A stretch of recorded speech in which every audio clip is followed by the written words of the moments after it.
Hey guys, இப்போ நம்ம பார்க்க போகிறது ரோட்டு சைடில் செய்கிற மாதிரி ஒரு பஜ்ஜிக்கு தொட்டுக்கிற சட்னி பார்க்க போகிறோம். இதுக்கு தேவையான பொருள் வந்து ரொம்ப கம்மி தான். இதுக்கு தேவையான இன்க்ரீடியன்ட்ஸ் என்னென்னு நம்ம பார்க்கலாம். இதுக்கு வந்து ஒரு நார்மல் சைஸ் வெங்காயம் எடுத்துக்கோங்க. வெங்காயத்தை விட தக்காளி பெருசாக இருக்கணும், அது ஒன்று ஃபுல்லாக எடுத்துக்கோங்க. அப்புறம் வந்து ஒரு 4-5 பூண்டு எடுத்துக்கோங்க. நான் வந்து காஞ்ச மிளகாவை ஆல்ரெடி ஒரு 15 மினிட்ஸ்க்கு முன்னாடி சுடு தண்ணியில் போட்டு ஊற வச்சுருந்தேன். ஸோ அது வந்து நீங்கள் இதில் ஆட் பண்ணிக்கோங்க. அதோட காம்பெல்லாம் நீக்கிட்டு வெறும் அந்த மிளகா மட்டும் ஆட் பண்ணிக்கோங்க. இதோடு நான் வந்து பெருங்காயத்தூளும் சேர்த்துருக்கேன். உங்களுக்கு எந்த அளவுக்கு வேணுமோ நீங்கள் சேர்த்துக்கோங்க. இதுக்கப்புறம் நான் கொஞ்சமாக உப்பும் சேர்த்துருக்கேன்.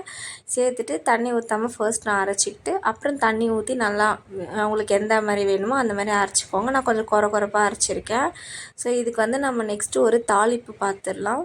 நார்மலாக எண்ணெய் ஊற்றிட்டு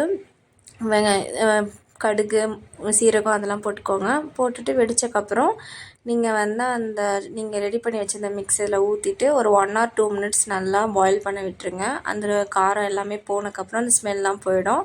அடுத்து நீங்கள் அதை ஆஃப் பண்ணிவிட்டு இப்போ பஜ்ஜிக்கு என்னென்னலான்னு பார்த்துக்கோங்க. நான் கடலை மாவு போட்டிருக்கேன், அதோட அரிசி மாவும் போட்டிருக்கேன். இப்போ நான் கொஞ்சமாக சோடா மாவு போட்டுறேன், பேக்கிங் சோடா. இதுக்கப்புறம் வந்து நான் கொஞ்சம் சால்ட் இதில் ஆட் பண்ணிக்கிறேன்.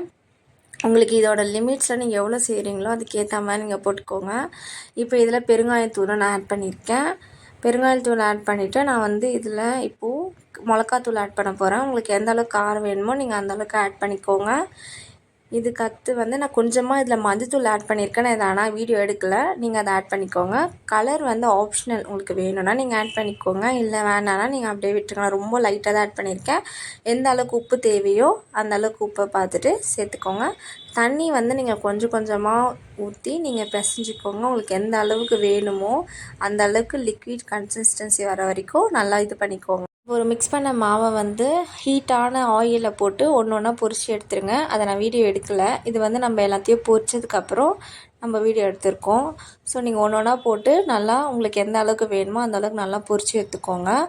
இப்போ நான் வந்து எடுத்து அரேஞ்ச் பண்ணிக்கிறேன். உங்களுக்கு எத்தனை தேவையோ அத்தனை வச்சுக்கோங்க. இதோட நம்ம ஆல்ரெடி செஞ்சு வச்சுருந்தோம் இல்லையா சட்னி, அந்த ரோட் சைட் சட்னியும் நம்ம இதில் ஆட் பண்ணிக்கலாம்.